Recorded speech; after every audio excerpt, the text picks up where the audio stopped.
Dalla Spagna, dove sta seguendo passo dopo passo gli ultimi preparativi per il varo della nuova nave che andrà a soccorrere i migranti, il veneziano Beppe Caccia, cofondatore insieme al mestrino Luca Casarini di Mediterranean Semi-Humas, non si fa trovare impreparato. Mediterranea, l'organizzazione non governativa, elogiata anche da Papa Francesco, avrà così presto due navi, non solo una, per il soccorso, oltre alla Mare Ionio, questa nuova New Entry. In agosto la partenza. Mi trovo a bordo di Mediterranea, la nuova nave della nostra organizzazione che stiamo preparando per la sua prima missione in mare, e anche da qui seguiamo ogni giorno l'evoluzione della situazione in Libia e nel Mediterraneo centrale.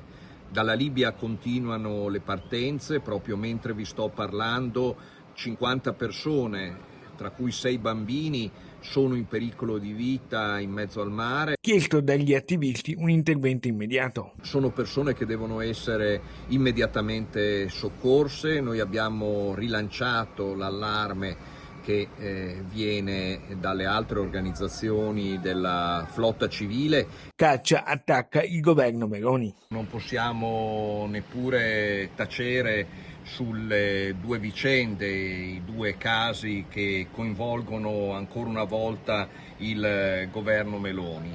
Nel giro di 48 ore si sono verificati due episodi che ancora una volta ci ricordano quanto siano inumane, ma anche irrealistiche, assurde, fallimentari le politiche migratorie, in particolare nei confronti della Libia.